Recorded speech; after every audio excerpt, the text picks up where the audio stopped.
We had a guy, when we lived on Grace, we had a guy and his wife who lived in one of the freestanding garages behind us, and his kennel of bastard dogs lived in the kennel lived in the garage right beside. They would gnaw each other's legs off and stuff, and but we would go out there, we would hear something. We'd be in the kitchen and we'd hear Jack this. And Betty.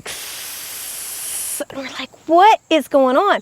So it was right behind Chinello's. Yeah. So we would hear all this and we would go outside and Jack would be sitting around probably 20 or 30 air conditioning window units letting the Freon out so that he could harvest the copper. Look out. And you'd see the waves of whatever going up. Jack was about 7 foot tall, and he would vacation in the summer months in prison just because he would once a year he'd plug somebody in the face and get Crow.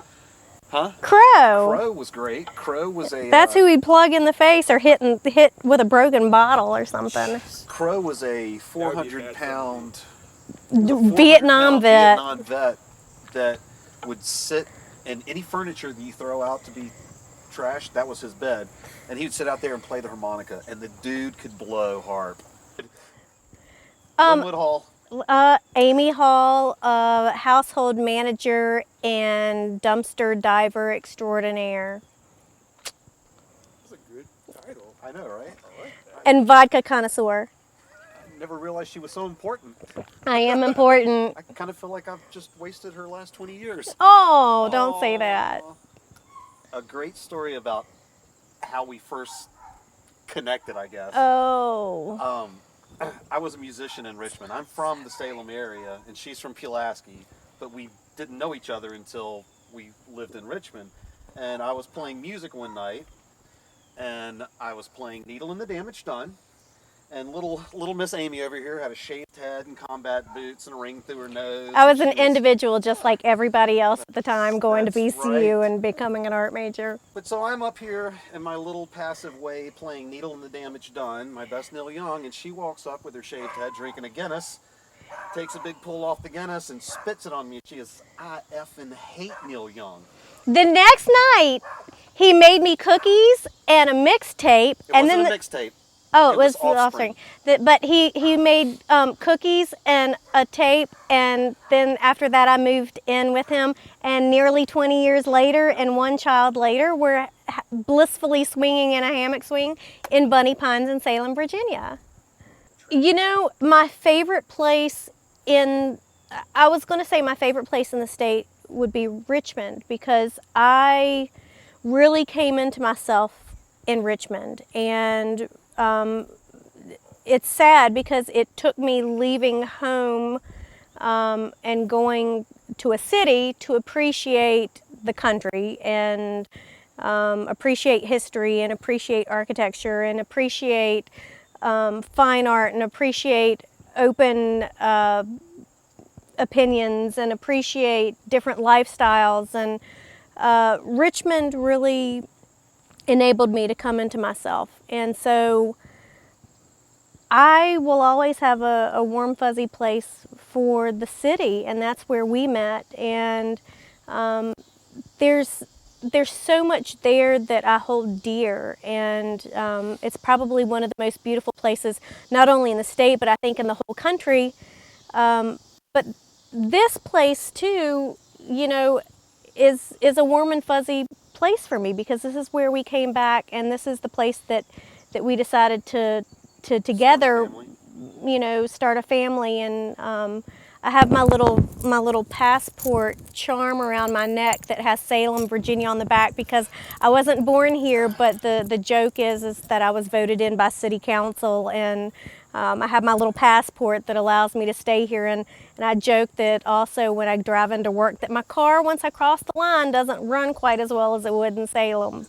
There's a joke about Salem that if you're a true Salemite, which I am, I grew up here, lived here my whole life, except for our little stint in Richmond, that we're a little exclusive, and we think more of ourselves than we really should, but that's mainly just from people being jealous that we are better than them.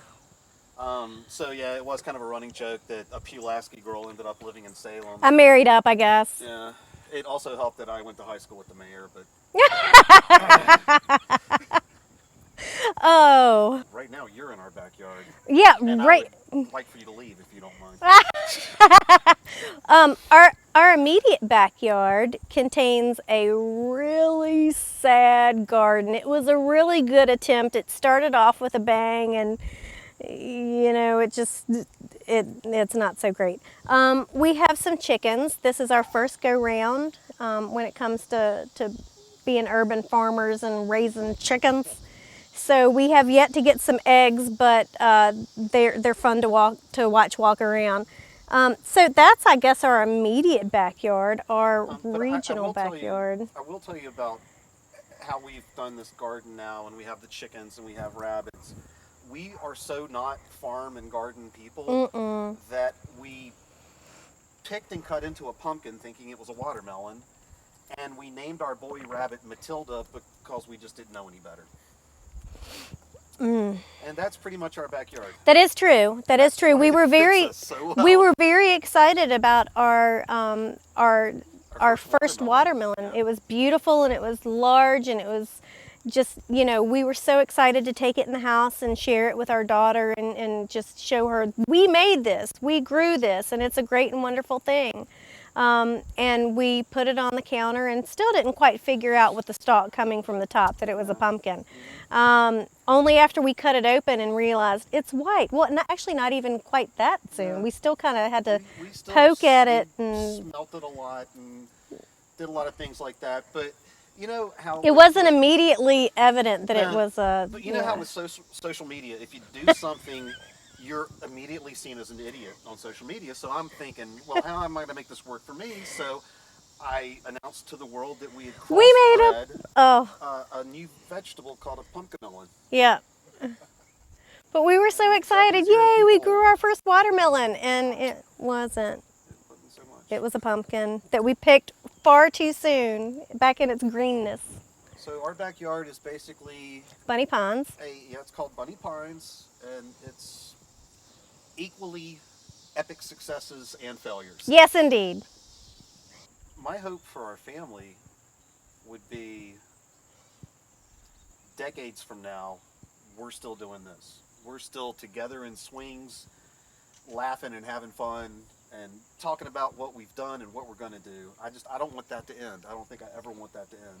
No, and I think that my hope for the future is, I guess what any parent wants is for their family to be happy, healthy, and safe. And I think that we found finally our utopia, and I want it to remain our utopia. I want to be able to, turn around and always see this. And I want to always be able to go up on the hill and enjoy the sunset and not have that obstructed by McMansions and mini malls and so forth and so on. I want to be able to be responsible enough with my surroundings so that, 100 years from now, our spawn, or however you want to put it, can enjoy exactly the same vistas that we can enjoy, that they can look and say, this has been saved for us, and obviously it's worth it. So let's keep that ball rolling because this is a good thing, and let's not mess it up. One thing that's really important, and I think in life, is when you look out your window of your house, the view should be as amazing as when you look in the window of your house. Yeah, I think agree. What's in the house and outside the house needs to stay equally beautiful. Well, and I think that, it's unfortunate because I think that so few people now are thinking long term, and they're thinking about what can benefit them now and what can benefit the economy now and what can benefit, their area now. And they're not thinking down the road, they're removing things that are jewels of our area. I want to always be able to,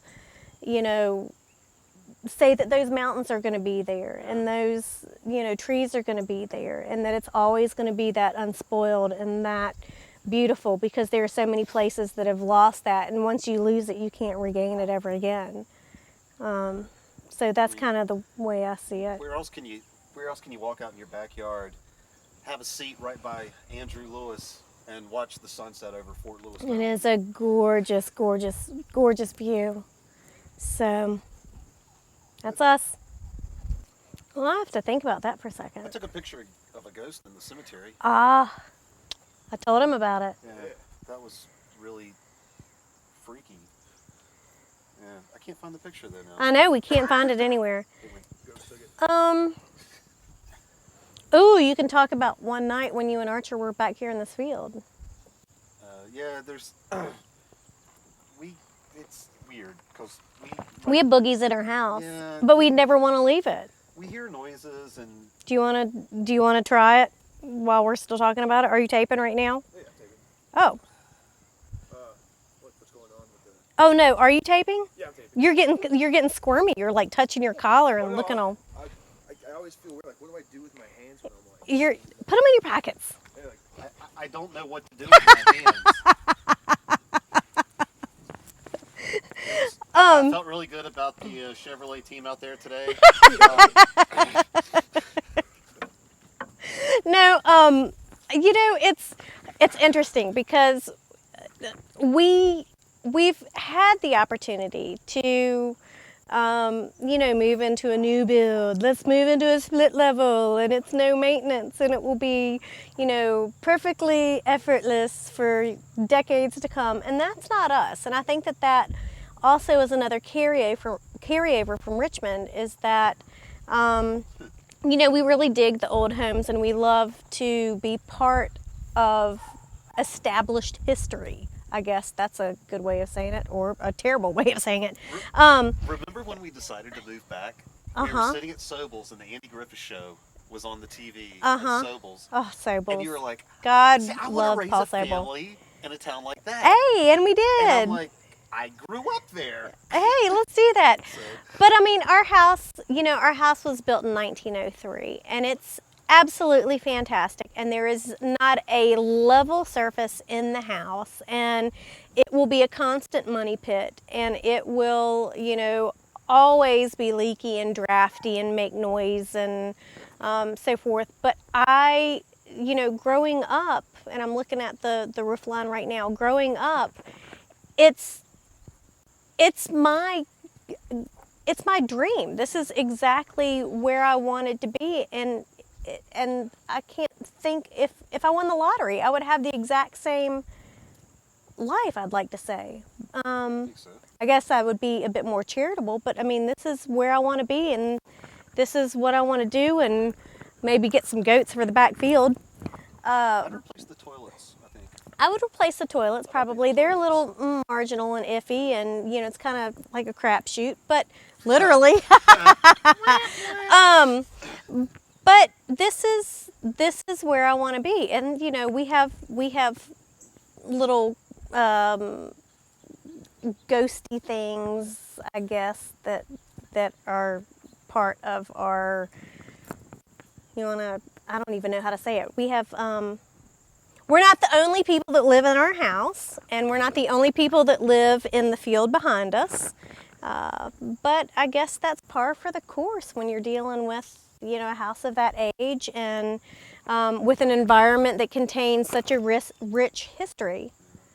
This was Andrew Lewis's land This grant? was Andrew Lewis's land grant, and most of the trees are nut trees. And So we call this neighborhood the Nut Farm. no, we don't. We call it Bunny Pines. No, it's Windy Hills. It is Windy Hill, but our backyard backyard is Bunny Pines.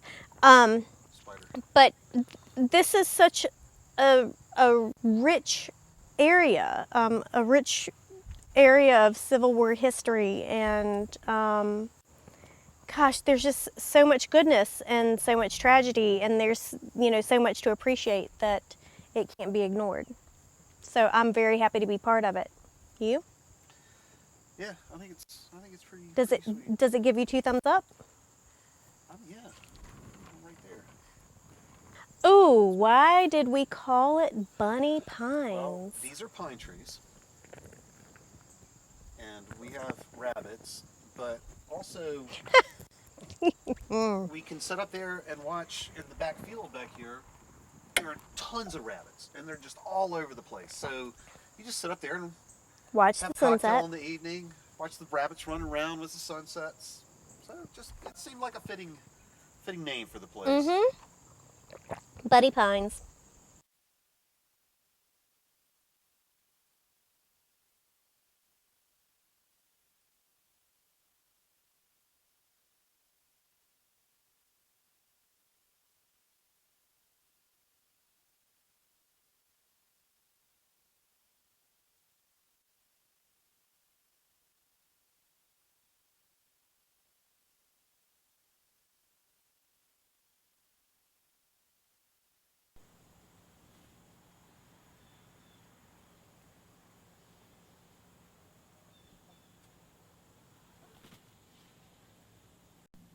Nicely done.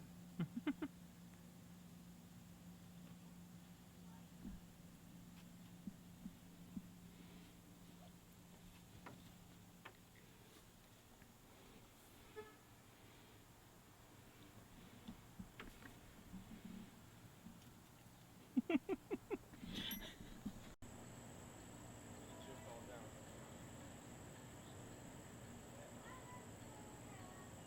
Gay enough, or like if that was like if like did he does he's the guy that had the Art Rat Studios. yeah, he was awesome.